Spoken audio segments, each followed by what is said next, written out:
சிறகடிக்க ஆசை சீரியலோட upcoming episode என்னென்னு பார்க்கலாம். சவாரிக்கு போயிட்டு வந்த முத்துவுக்கு நல்லாவே புரியுது, என்னதான் மீனா மேலே நான் பாசம் வச்சுருந்தாலும் நம்பிக்கை வச்சுருந்தாலும் மீனா குடும்பத்து மேலே உள்ளவங்க கிட்ட பாசம் வைக்கக்கூடாது, நம்பிக்கை வைக்கக்கூடாது, உன் தம்பிக்கிட்ட நீ பேசவே கூடாதுன்னு நான் சொன்னதெல்லாம் பெரிய தப்பு தானே. மீனாவோட மனசை நான் ரொம்ப வேதனைப்படுத்திட்டேன். பாவம் மீனா என்னை புரிஞ்சு வச்சிருக்க அளவு நான் அவளை புரியாமல் போயிட்டேனே. எனக்காக மீனா என்னென்னலாம் செஞ்சுருக்கா அதை பற்றி யோசிக்காமல் சத்யா மேலே உள்ள கோவத்தில் மீனாவை திட்டிட்டு என்கிட்ட பேசாதேன்னு நான் வேற ட்ரிங்க்ஸ் பண்ணிட்டு போய் அவள் மனசை ரொம்ப வேதனைப்படுத்திட்டேன். எப்படியாவது மீனாவை சமாதானப்படுத்தி அவகிட்ட மன்னிப்பும் கேட்கணும் அப்படின்னு யோசித்த முத்து வீட்டுக்கு போகும்போது மீனாவுக்கு பிடிச்ச அல்வாலாம் வாங்கிட்டு போறாரு. இதெல்லாம் கொடுத்தா அவள் சமாதானமாகறாளா இல்லை புரிஞ்சுப்பாளான்னு தெரியாது, ஆனாலும் அவகிட்ட கண்டிப்பாக மன்னிப்பு கேட்கணும் அப்படின்னு சந்தோஷமாக வீட்டுக்கு போகிறாரு முத்து. மீனாவை பார்த்த உடனே முத்து கண் கலங்கி போய் நிற்கிறாரு. மன்னிச்சிரு மீனா, எல்லா தப்பும் என் மேலே தான் இருக்குது. பாவம் உன் தம்பியோட பிறந்தநாளைக்கு போகக்கூடாதுன்னு நான் சொல்கிறதுக்கு என்ன இருக்குது, எனக்கு என்ன உரிமை இருக்குது? நான் அப்படி சொல்லியிருக்கவே கூடாது. நீ எப்பயும் போல் உன் அம்மா தங்கச்சி தம்பின்னு எல்லார் கூடயும் சகஜமாக பழகு, அவங்க வீட்டுக்கு போயிட்டு வா, நீ எப்பயும் போல இரு மீனா. நான் ஏதோ கோவத்தில் அப்படி சொல்லிட்டேன் மீனா, என்னை மன்னிச்சிரு அப்படின்னு சொல்லி வாங்கிட்டு போன அந்த அல்வாவை மீனா கிட்ட கொடுக்க மீனா கையில் வாங்கிட்டு ரொம்பவே கண்கலங்கி போய் நிற்கிறாங்க. எனக்கு தெரியுங்க, ஒரு நாள் இல்லைனா ஒரு நாள் என்னை புரிஞ்சுப்பீங்க, நீங்கள் பண்ண தப்பை தெரிஞ்சுப்பீங்க, எனக்கு நல்லாவே தெரியும். நீங்கள் என்கிட்ட பேச மாட்டீங்க, ஏன் நான் செஞ்ச சாப்பாடை சாப்பிட மாட்டேங்கிறீங்கன்னு உங்கள் மேலே எனக்கு வருத்தம் இருந்தது என்னவோ உண்மைதான். ஆனாலும் இப்போ என்கிட்ட மன்னிப்பு கேட்டு என்னை புரிஞ்சுக்கிட்டீங்கல்ல, அதுவே போதும் அப்படின்னு சொல்லி இங்கே மீனாவும் முத்துவும் பேசிகிட்டு இருக்காங்க. அது மட்டும் இல்லாமல் மீனா முத்துவை கூட்டிகிட்டு போய் அவங்க முத்துவுக்காக செஞ்சு வச்ச சாப்பாடு எல்லாத்தையும் பரிமாறி ரொம்ப சந்தோஷமாக இருக்காங்க மீனா. உடனே முத்து, என்ன மீனா இன்னைக்கு இவ்வளோ சாப்பாடு செஞ்சுருக்கே, அதுவும் எல்லாமே எனக்கு பிடிச்ச மாதிரி இருக்கே அப்படின்னு கேட்க, என் மேலே நீங்கள் கோவமாக இருப்பீங்கன்னு எனக்கு தெரியுங்க, அதனால தான் உங்களுக்கு பிடிச்ச சாப்பாடை செஞ்சு உங்கள் கோவத்தை கம்மி பண்ணலாமே, உங்கள் கோவத்தை எப்படியாவது சமாதானப்படுத்தலாமே நினச்சி தான் உங்களுக்கு பிடிச்ச வகை வகையான சாப்பாடெல்லாம் செஞ்சு வச்சுருக்கேன் அப்படின்னு சொல்கிறாங்க மீனா. இங்கே உடனே முத்து, பாத்தியா மீனா, நம்ம ரெண்டு பேத்துக்குள்ளேயும் எவ்வளோ பெரிய ஒற்றுமை இருக்குன்னு. ஒன்றை சமாதானப்படுத்தணும்னு நான் அல்வா வாங்கிட்டு வந்தேன், நீ என்ன சமாதானப்படுத்தணும்னு எனக்கு பிடிச்ச சாப்பாடெல்லாம் செஞ்சு வச்சுருக்க. அவ்வளவுதான், நமக்கு இடையில இருந்த பிரச்சனை எல்லாம் முடிஞ்சு போச்சு. இனி நான் உன்னை அப்படி திட்டவே மாட்டேன் மீனா, எல்லாரும் முன்னாடியும் உன்னை அவமானப்படுத்திட்டேன்ல, என்னை மன்னிச்சிரு மீனா அப்படின்னு சொல்ல இங்கே மீனா கண்கலங்கிக்கிட்டே முத்துவுக்கு சாப்பாடு ஊட்டி விட இங்கே முத்துவும் வாங்கிட்டு வந்த அல்வாவை ரொம்ப சந்தோஷமாக மீனாவுக்கு ஊட்டி விட இவங்க ரெண்டு பேரும் இப்படி பேசி சிரிச்சுக்கிட்டு இருக்கும்போது அங்கே வந்த விஜயா, என்னது இது, நேற்று என்னவோ பெரிய பிரச்சனை பண்ணி இந்த முத்து ட்ரிங்க்ஸ் எல்லாம் பண்ணிட்டு வந்து இந்த மீனாவை நிற்க வச்சு கேள்வி கேட்டு அப்படி திட்டினா, இனி என்கிட்ட பேசாத, என் முகத்தில் முழிக்காத, நீ என் மனைவியே கிடையாதுன்னு சொன்னால் இன்றைக்கி என்னவோ அல்வா ஊட்டி விட்டுட்டு இருக்கான். இவன் என்னடானா சிரிச்சுக்கிட்டே சாப்பாடு பரிமாறுறா.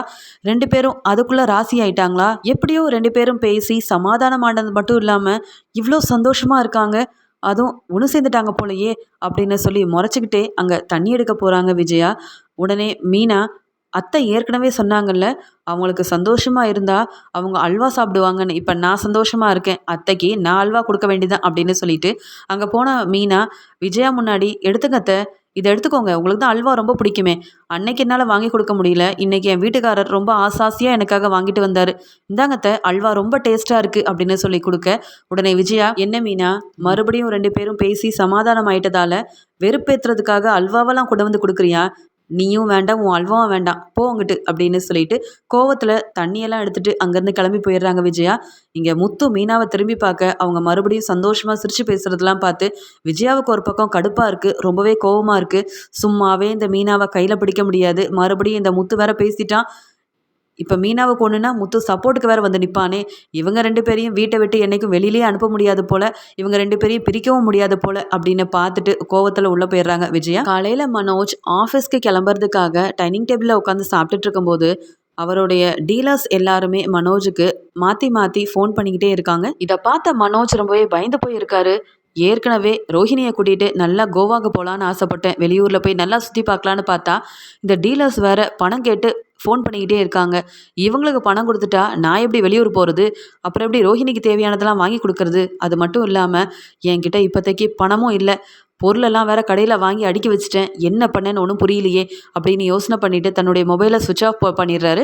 இதை பார்த்தா ரோஹிணி, என்ன மனோஜ் எப்போ பார்த்தாலும் ரொம்ப எதை பற்றியோ யோசனை பண்ணிக்கிட்டே இருக்காரு, ஒழுங்காக சாப்பிடவும் மாட்டிக்கிறாரு, என்ன ஏதுன்னு கேட்டால் பதில் சொல்லவும் மாட்டிக்கிறாரு, ஒருவேளை மறுபடியும் இங்கே கடையில் ஏதாவது பிரச்சனையாக இருக்குமோ, என்கிட்ட மனோஜ் எதையாவது மறைக்கிறாரா? ஒன்றும் புரியலையே அப்படின்னு சொல்லிட்டு அங்கே போன ரோஹிணி மனோஜ் கிட்ட, என்ன மனோஜ் சாப்பிடும்போது எதை பற்றி யோசனை பண்ணிட்டு இருக்க? முதல்ல சாப்பிடு, சீக்கிரமாக கடைக்கு போக வேண்டாமா? நீ நல்லா சாப்பிட்டு ஆரோக்கியமாக இருந்தால் தான் கடையில் போய் நல்லா பிஸ்னஸ் செய்ய முடியும். குடும்பத்துக்கு தேவையானதெல்லாம் பார்த்து பார்த்து செய்ய முடியும். நீ என்ன மற்றவங்க மாதிரியா?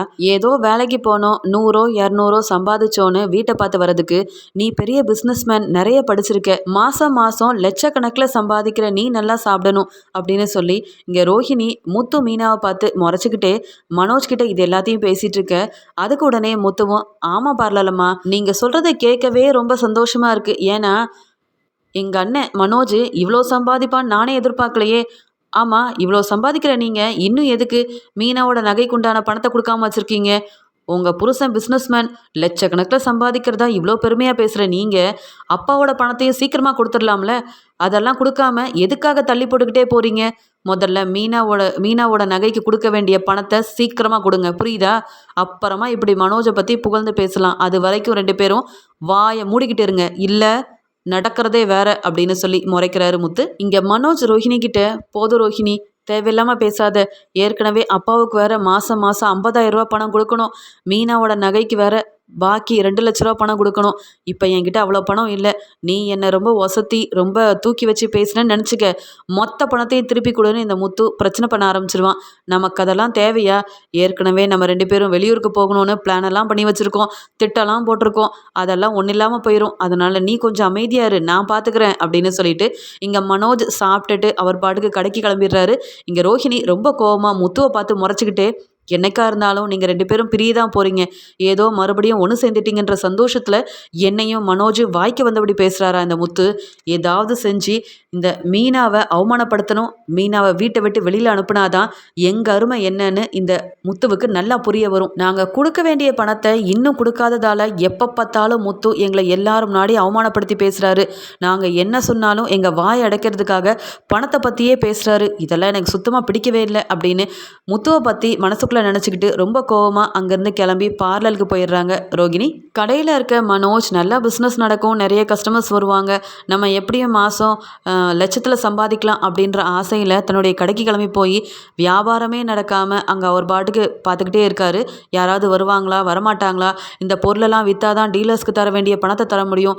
எப்படி பணப்பிரச்சனையை சமாளிக்கணும்னு தெரியல. முத்துவுக்கு பணம் கொடுக்கணும், இங்கே அப்பாவுக்கு 50,000 ரூபா பணம் கொடுக்கணும், டீலர்ஸ்க்கெலாம் பணம் கொடுக்கணும், என்ன பண்ணேன்னு தெரியலையே அப்படின்னு சொல்லி யோசனை பண்ணிக்கிட்டே உட்காந்துருக்காரு மனோஜ். அந்த சமயம் அங்கே வந்த டீலர்ஸ் எல்லாரும் மனோஜை பார்த்து திட்ட ஆரம்பிக்கிறாங்க. என்ன சார் நீங்கள் பொருளெல்லாம் வாங்கி கடையில் நல்லா அடுக்கி வச்சுருக்கீங்கல்ல, கஸ்டமரும் நிறைய பேர் வரதா கேள்விப்பட்டேன். அப்புறம் என்ன சார், பணத்தை திருப்பி தர வேண்டியது தானே? நாங்கள் உங்ககிட்ட வந்து கேட்டால் தான் பணத்தை கொடுப்பீங்களா என்ன? இப்படியே நீங்கள் செஞ்சிட்டு இருந்தீங்கன்னா கொடுத்த பொருள் எல்லாத்தையும் நாங்களே எடுத்துகிட்டு போக வேண்டியதாக போயிடும், புரியுதா இல்லையா? அப்புறம் வேலை பார்க்குற ஸ்டாஃப் எல்லாம் வேறு கடைக்கு வேலைக்கு போயிடுவாங்க. புரிஞ்சு நடந்துக்கோங்க சார். எத்தனை முறை கால் பண்ணாலும் ஃபோனை எடுத்து பேசவும் மாட்டேங்கிறீங்க, பணத்தை திருப்பி தரவும் மாட்டேங்கிறீங்க அப்படின்னு வந்த வேகத்தில் மனோஜை நல்லா திட்ட ஆரம்பிக்கிறாங்க. மனோஜுக்கு என்ன பண்ணனே தெரியல. உடனே மனோஜ், சார் சார் சத்தமாக பேசாதீங்க சார், இவ்வளோ நேரமாக கஸ்டமர் வரவே இல்லை. நீங்கள் இங்கே உள்ளே வந்ததுக்கப்புறமா 1-2 கஸ்டமர் ஏதோ பொருளை பார்க்க உள்ளே வந்திருக்காங்க. நீங்கள் எப்படி சத்தமாக பேசினா கடையில் ஏதோ பெரிய பிரச்சனை போலன்னு வெளியில் போயிடுவாங்க சார். அதனால் கொஞ்சம் மெதுவாக பேசுங்க சார் அப்படின்னு கெஞ்சி கேட்குறாரு மனோஜ். அதுக்கு அங்கே வந்த டீலர்ஸும், இவ்வளோ பிரச்சனை வரக்கூடாது, மற்றவங்களுக்கு இந்த பிரச்சனை தெரியக்கூடாதுன்னு நினைக்கிற நீங்கள் பணத்தை கொடுக்க வேண்டியதானே? பெரிய கடையோட ஓனராக இருந்தால் மட்டும் போதுமா? வாங்கின பொருளுக்கு நீங்கள் பணத்தை கட்டினா தானே சார் மறுபடியும் நாங்கள் ஏதாவது உங்களுக்கு பொருளை கொடுப்போம். அப்படி பணத்தை கட்ட முடியலன்னா இப்பயே சொல்லிடுங்க, நாங்கள் இந்த பொருள் எல்லாத்தையுமே எடுத்துகிட்டு போயிடுறோம். உங்களால் எங்களுக்கு தான் சார் நிறைய பிரச்சனை வருது அப்படின்னு சொல்ல, உடனே மனோஜ், இன்னும் 2 நாள் டைம் கொடுங்க சார். அப்படி இல்லைன்னா நீங்கள் பொருளெல்லாம் எடுத்துகிட்டு போங்க, நான் எப்படியாவது பணத்தை ஏற்பாடு பண்ணிவிட்டு நானே வந்து கொடுத்துட்றேன் சார், இனி கடை பக்கமே வராதிங்க அப்படின்னு சொல்ல, அங்கே வந்த டீலர்ஸும் மனோஜை நல்லா திட்டிட்டு பணத்தை கொண்டு வந்து கொடுக்கல, அப்புறம் அவ்வளவுதான் அப்படின்னு சொல்லிட்டு போகிறாங்க. இங்கே மனோஜ் பணத்தை கேட்டு ஃபோனுக்கு மேலே ஃபோன் பண்ணுறாங்க. இங்கே கடைக்கு வந்து இவ்வளோ பெரிய பிரச்சனை பண்ணிட்டு போகிறாங்களே அப்படின்னு திருன்னு முழிக்க அங்கே வந்த கஸ்டமர் எல்லாரும் மனோஜே பார்த்துட்ருக்காங்க. ஏதோ பெரிய பிரச்சனை போல் இந்த கடையோட ஓனரே திருன்னு முழிச்சுக்கிட்டு வந்தவங்க கிட்டலாம் திட்டு வாங்கிட்டு நிற்காரே, அப்போ இங்கே பொருள் மட்டும் என்ன நல்லாவா இருக்க போகுது அப்படின்னு சொல்லிட்டு வந்த வேகத்தில் அங்கே கஸ்டமர்ஸ் எல்லாம் ஒருத்தராக வெளியில் போக ஆரம்பிக்க, இங்கே ஓடி போய் மனோஜ், என்னம்மா வேணும்? ஏதோ பார்க்க உள்ளே வந்தீங்க, அப்புறம் எதுவுமே வாங்காமல் போகிறீங்களே, எல்லாமே ரொம்ப தரமான பொருளாக இருக்குது, நீங்கள் கண்டிப்பாக வாங்கியே ஆகணும் அப்படின்னு சொல்ல, இந்த பிரச்சனையெல்லாம் ஒன்றும் சாதாரணம், அவங்களாம் என்னோடய ஃப்ரெண்ட்ஸ் தான், மற்றபடி வேறு ஒன்றும் இல்லை அப்படின்னு அங்கே வந்த கஸ்டமர் கிட்டலாம் இங்கே பெரிய பிரச்சனை எதுவுமே நடக்கலை அப்படின்னு சொல்லி சமாளிக்கிற மாதிரி பேசிக்கிட்டே இருக்காரு மனோஜ். இங்கே மனோஜுக்கு பண பிரச்சனைக்கு எப்படி ஒரு முற்றுப்புள்ளி வைக்கனே தெரியல. இந்த விஷயத்த ரோஹிணி கிட்ட சொன்னால் மறுபடியும் திட்ட ஆரம்பிச்சிருவா. உங்களுக்கு ஒழுங்காக பிஸ்னஸ் நடத்த தெரியல, உங்களை நம்பி பெரிய கடை வச்சு கொடுத்துருக்கேனே அப்படின்னு அவள் வேற திட்ட ஆரம்பிச்சிருவாளே, என்ன பண்ணன்னு தெரியலையே அப்படின்னு. தன்னுடைய கடையில் ஒழுங்காக வியாபாரமும் நடக்கலை, டீலர்ஸ்க்கு கொடுக்க வேண்டிய பணத்தையும் கொடுக்காததால் அங்கே இங்கேன்னு வேற நிறைய கடன் வாங்கி வச்சுருக்கேன், என்ன பண்ணனே தெரியாத மனோஜ் ரொம்பவே பெரிய குழப்பத்தில் இருக்காரு. அப்புறம் மனோஜ் ஒரு நாள் ஆகுது 2 நாள் ஆகுது, டீலர்ஸ் கேட்ட மாதிரி பணத்தை கொடுக்கவே முடியலன்ட்டு அவர் பாட்டுக்கு இருக்காரு. அங்கே 3வது நாள் மனோஜ் என்னவோ வீட்டில் ரோஹிணி கிட்ட ரொம்ப சந்தோஷமாக பேசிகிட்டு இருக்காரு. ரோஹிணி, பேசாமல் எங்கேயாவது வெளியூர் போயிட்டு வருவோம், நம்ம ஏற்கனவே திட்டம் போட்ட மாதிரி கோவாக்கு போவோமா? ஏன்னா எப்போ பார்த்தாலும் பிஸ்னஸை பார்க்க போகிறது, லாபத்தை எடுக்கணும்னு இதை பற்றியே யோசனை பண்ணி ரொம்ப கடுப்பாக இருக்குது. 2-3 நாள் லீவ் போட்டுட்டு அப்படியே எங்கேயாவது வெளியூருக்கு போகணும் போல இருக்கு ரோஹிணி, பேசாமல் போயிட்டு வரலாமா அப்படின்னு கேட்க, போகலாம் மனோஜ், நீ ஒரு கடையோட பெரிய ஓனராக இருக்க, நீ எப்போ வேணாலும் லீவ் எடுக்கலாம். ஆனால் நான் பார்லரோட ஓனராக இருக்கிறதுனால எனக்கு கிடைச்ச அப்பாயின்மெண்ட்ஸை கரெக்டாக நான் செஞ்சு முடிக்கலனா அப்புறம் கஸ்டமரே என்னை தேடி வரமாட்டாங்க. கிளைண்ட்ஸ் வரலன்னு வை, மறுபடியும் என்னால் ஒழுங்காக சம்பாதிக்க முடியாதே. அதனால் கொஞ்ச நாள் பொறுத்துக்க, எனக்கும் வேலை கொஞ்சம் குறைவாக இருக்கும்போது 2 பேரும் ஒன்று சேர்ந்து போயிட்டு வரலாம். இப்போ திடீர்னு கூப்பிட்டா என்னால் எப்படி வர முடியும்? என்னை நம்பி எவ்வளோ கிளைண்ட்ஸ் இருக்காங்க தெரியுமா? நான் இருந்தால் தான் பார்லரே நல்லா நடக்கும்னா பார்த்துக்கோயேன். பார்லரோட ஓனராக இருக்கிறது ஒன்றும் சும்மா கிடையாது. அங்கே வரவங்க கிட்ட பணத்தை வாங்கி எண்ணி போடுற விஷயம் மட்டும் இல்லை, வந்த கிளைண்ட்ஸை நல்லபடியாக கவனித்து அவங்களுக்கு பிடிச்ச மாதிரி அவங்க கேட்டு வர ஒவ்வொரு விஷயத்தையும் அழகாக செஞ்சு கொடுக்கணும். அப்போ தான் மறுபடியும் கிளைண்ட்ஸ் நம்மளை தேடி வருவாங்க. ஸ்டாஃப் அங்கே ஒழுங்காக வேலை பார்க்கலனாலும் நான் அங்கே கரெக்டாக என்னுடைய வேலையை பார்த்தா தான் நிறைய சம்பாதிக்க முடியும் அப்படின்னு சொல்ல, அதுக்கு உடனே மனோஜும் ரொம்ப சந்தோஷமாக, எனக்கு உன்னை பற்றி தெரியாதா? உன்னோட வேலையில் நீ எவ்வளோ கண்ணும் கருத்துமாக இருக்க, பார்லரோட ஓனர்னா சும்மாவா? நானாவது இப்போ தான் அந்த கடையோட ஓனராக இருக்கேன், ஆனால் நீ அப்போவே கடையோட ஓனர் ஆகிட்டு கை நிறைய சம்பாதிக்கிற. அதான் காம்படிஷனில் கூட சொன்னியே மாதம் 50,000 ரூபா சம்பாதிக்கிறேன்னு. இந்த வீட்லேயே அதிகமாக சம்பாதிக்கிறது நீயாக தான் இருக்கு ரோஹிணி. உன்னை நினச்சா எனக்கு ரொம்ப பெருமையாக இருக்குது. நீ எனக்கு மனைவியாக கிடைக்க நான் ரொம்ப கொடுத்து வச்சுருக்கணும். ஏன்னா நீ பார்லரோட ஓனராக இருக்க போய் தான் நிறைய சம்பாதிக்கிற. இதே அந்த பார்லரில் வெறும் ஸ்டாஃபாக வேலை பார்த்தா 5,000மோ 10,000மோ தானே சம்பளம் கிடைக்கும். ஆனால் நீ எல்லாத்துக்கும் சம்பளம் கொடுக்குற ஒரு ஓனரால இருக்க. அதான் எனக்கு உன்னை நினச்சா ரொம்ப பெருமையாக இருக்குது அப்படின்னு சொல்லி ரோஹிணி பார்லரோட ஓனராக இருக்கிறதெல்லாம் சொல்லி காமிச்சு ரொம்ப பெருமையாக பேசிகிட்டு இருக்காரு மனோஜ். இப்படி இவங்க 2 பேரும் ரூமில் உட்காந்து ரொம்ப சந்தோஷமாக அவங்கள பற்றி பேசிகிட்டு இருக்கும்போது அங்கே வீட்டுக்கு ஒருத்தர் வந்து நிற்கிறாரு. உடனே அங்கே வந்த மீனா, இவர் யாருன்னே தெரியல, யாரை தேடி வந்திருக்கிறாருன்னு தெரியலையே, சரி போய் விசாரிப்போம் அப்படின்னு சொல்லிட்டு, ஆமாம் சார், இது இங்கே யாரை தேடி வந்திருக்கீங்க, நீங்கள் யார் அப்படின்னு சொல்லி கேட்க, உங்கள் வீட்டில் மனோஜ்னு ஒருத்தர் இருக்காரா, அவரை கொஞ்சம் கூப்பிடுங்க, அவரை பார்க்கறதுக்காக தான் நாங்கள் வந்திருக்கோம் அப்படின்னு சொல்கிறாங்க. உடனே மீனா, ஓஹோ மனோஜை பார்க்க வந்திருக்கீங்களா, அவர் வீட்டில் தான் இருக்காரு, இங்கே கொஞ்ச நேரம் வெயிட் பண்ணுங்கள், நான் கூப்பிட்டு வரேன் அப்படின்னு சொல்ல, உடனே அங்கே போன விஜயா, ஏய் மீனா, உனக்கு என்ன வேலை இங்கே? அவர் என் பையன் மனோஜை பார்க்க வந்திருக்காரு, பார்க்கவே பெரிய ஆஃபீஸர் மாதிரி இருக்காரு, நீ என்ன போய் மனோஜை கூப்பிட்றது? மனோஜும் ரோஹிணியும் தனியாக ரூமில் பேசிகிட்டு இருக்காங்க, நீ போய் ஒன்றும் அவங்கள தொந்தரவு பண்ண வேண்டாம், என் பையன் மனோஜை நானே கூட்டிகிட்டு வரேன். மனோஜ் பெரிய பிஸ்னஸ்மேனாக இருக்கிறதுனால அவனை பார்க்க நிறைய பேர் வருவாங்க போவாங்க. பார்த்தீங்கள வந்த ஆள் எவ்வளோ பெரிய ஆஃபீஸர் மாதிரி இருக்காருன்னு. நீ எல்லாம் இவர் முன்னாடி நிற்கவே நிற்காத. ஒன்னெல்லாம் என்னோட மருமகன்னு சொல்லவே எனக்கு தான் அசிங்கமாக இருக்கும். முதல்ல உள்ளே போ, கிச்சனில் போய் வேலையை பாரு அப்படின்னு சொல்கிறாங்க. இங்கே மீனா, எப்போ பார்த்தாலும் அத்தை இப்படி தான் என்ன ஒரு மாதிரி பேசி உள்ளே அனுப்பிடுவாங்களே, யாரும் வந்தால் கூட பேச விட மாட்டேங்கிறாங்க அப்படின்னு சொல்லி திட்டிக்கிட்டே அங்கே கிச்சனுக்குள்ளே போயிடுறாங்க மீனா. மனோஜோட ரூமுக்கு மெதுவாக போன விஜயா, டே மனோஜ், போதுண்டா பேசுனது, உன்னை தேடி பெரிய ஆஃபீஸர் வந்திருக்காரு, கொஞ்சம் வெளியில் வா, நீ வேறு பிஸ்னஸ்மேன், நல்லா டிப்டாப்பாக ட்ரெஸ் பண்ணிட்டு வாடா, அப்போ தான் உன் கடையிலேருந்து பொருளெல்லாம் வேணும்னு கேட்டு வாங்க வந்திருப்பாங்களோ என்னவோ தெரியல, சீக்கிரமாக வாடா அப்படின்னு சொல்லி கூப்பிட, ரோஹிணியும் மனோஜும் அங்கே போய் பார்க்க, உடனே மனோஜுக்கு நல்லாவே தெரியுது டீலர் வீடு தேடி வந்துட்டாரு. ஏற்கனவே 2 நாள் டைம் கொடுத்தாங்க, நான் 3வது நாள் ஆச்சு பணம் கொடுக்கலன்னோடனே வீட்டுக்கே வந்துட்டாங்க போலயே. இப்போ என்கிட்ட கொடுக்க பணம் இருந்தாலும் பரவாயில்ல, வசமாக மாட்டிக்கிட்டேன். ரோஹிணி, முத்து, மீனா, அப்பா அம்மானு எல்லாரும் முன்னாடியும் இவர் என்னை திட்ட போகிறாரு, நான் அவமானப்பட்டு நிற்க போகிறேன் அப்படின்னு சொல்லிட்டு மனோஜ் எப்படியாவது அவரை சமாளித்து இங்கேருந்து அனுப்பிடணும் அப்படின்னு சொல்லிட்டு, வாங்க சார் வாங்க வாங்க, இது என்னோட வீடு தான். ஆமாம், நீங்கள் வீடு தேடி வருவீங்கன்னு நான் யோசிக்கவே இல்லை, நான் கடையில் வந்திருந்தா பணத்தை கொடுத்துருப்பேனே சார், எதுக்காக நீங்கள் இவ்வளோ தூரம் வந்தீங்க அப்படின்னு கேட்க, அதுக்கு உடனே டீலரும், என்ன மனோஜ் சார், மறுபடியும் ஏமாத்தலான்னு பார்க்குறீங்களா? உங்களுக்கு எத்தனை நாள் தான் டைம் தருது? கொடுக்க வேண்டிய பணத்தை கொடுக்கலன்னா அப்புறம் உங்களை தேடி தான் வர வேண்டியதாக இருக்குது. இன்றைக்கி நீங்கள் பணத்தை கொடுக்கலன்னா பெரிய பிரச்சனையாயிரும் அப்படின்னு சொல்லி வந்த ஆஃபீஸர் திட்ட ஆரம்பிக்கிறாரு. டீலர் பேசின பேச்செல்லாம் கேட்டு ரோஹிணிக்கு நல்லாவே தெரியுது, மனோஜ் நம்மக்கிட்ட சொல்லாமல் நிறையா கடன் வாங்கி வச்சுருக்காரு, அதனால தான் வீடு தேடி வந்திருக்காங்க போல்.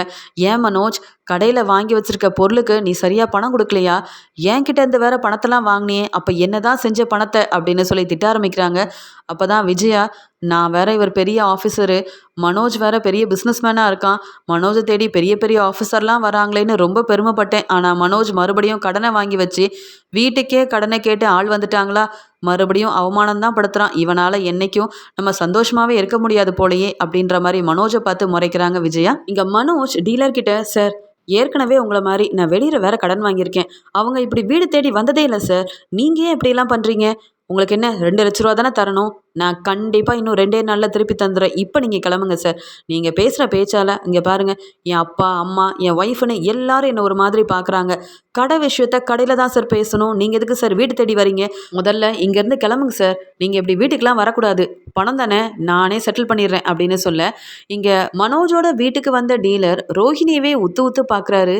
இந்த ரோஹிணியை எங்கேயோ பார்த்த மாதிரி இருக்கே அப்படின்னு சொல்லிட்டு, ஆமாம் நம்ம ஒய்ஃபோட பார்லரில் வேலை பார்க்குறவங்கள இவங்க, இவங்களோட ஹஸ்பண்ட் தான் அப்போ மனோஜா, இந்த விஷயம் எனக்கு தெரியாமல் போச்சே அப்படின்னு நினச்சிட்டு அங்கே வந்த டீலர் ரோஹிணி கிட்ட, ஏமா ரோஹிணி, நீ என்னோட ஒய்ஃபோட பார்லரில் வேலை தானே பார்க்குற அப்படின்னு அந்த பார்லரோட பேரை சொல்லி டீலர் கேட்ட உடனே அப்படியே ரோஹிணிக்கு பேரதிர்ச்சி ஆயிடுது.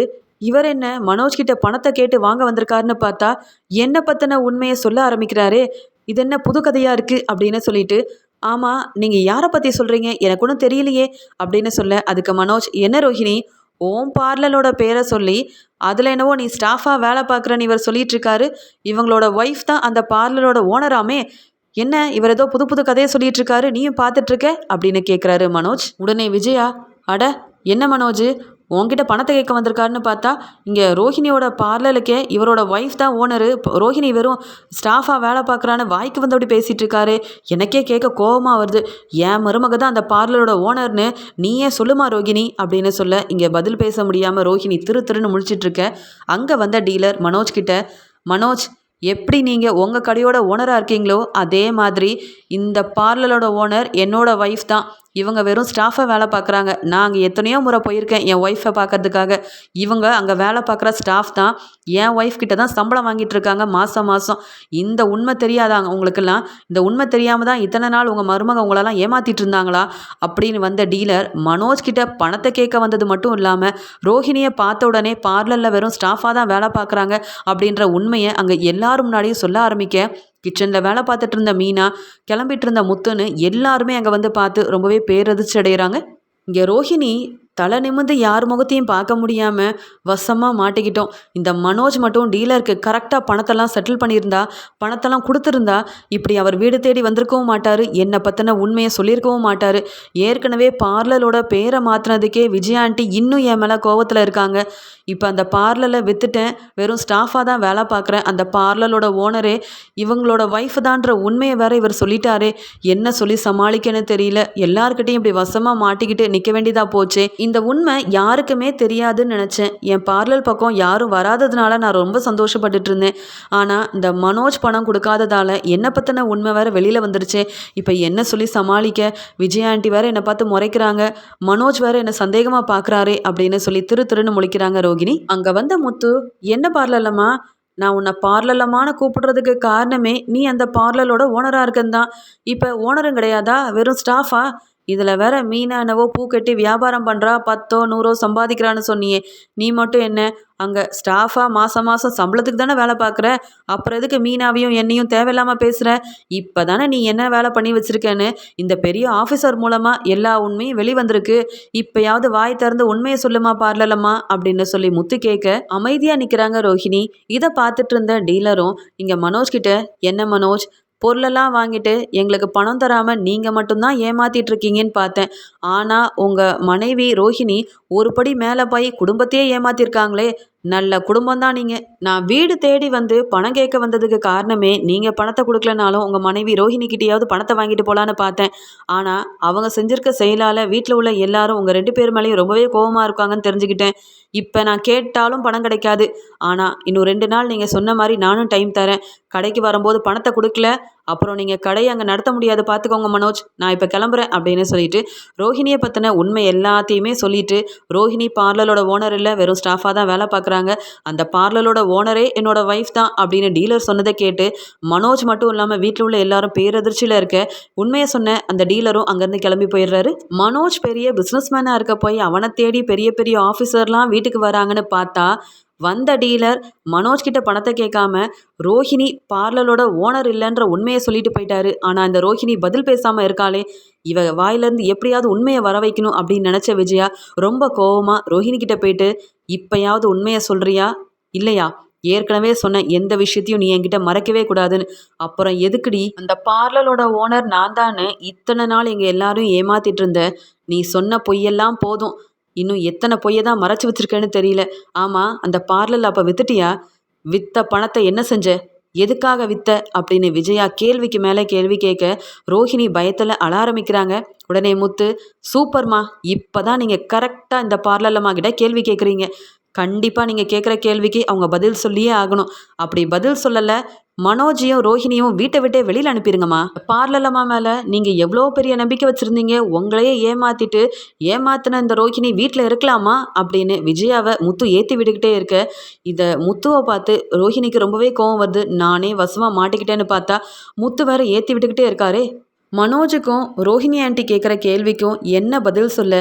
ஏற்கனவே இந்த வீட்டு பத்திரத்தை திருப்பறதுக்காக தான் என்னோட பார்லர்லேயே விற்றேன். அந்த உண்மையை சொன்னால் மலேசியாவில் எங்கள் அப்பான்னு யாரும் இல்லைன்றதை கண்டுபிடிச்சிருவாங்களே, எப்படி சொல்லி சமாளிக்கன்னு தெரியலையே. மனோஜ் ஒழுங்காக டீலருக்கு பணம் கொடுக்காததால மனோஜால இப்போ நான் வசமாக மாட்டிக்கிட்டேனே அப்படின்னு பயந்து போய் நிற்கிறாங்க ரோஹிணி. ஆனால் ரோஹிணியோட இந்த நிலைமையை பார்த்து முத்துவும் மீனாவும் ரொம்பவே சந்தோஷப்படுறாங்க.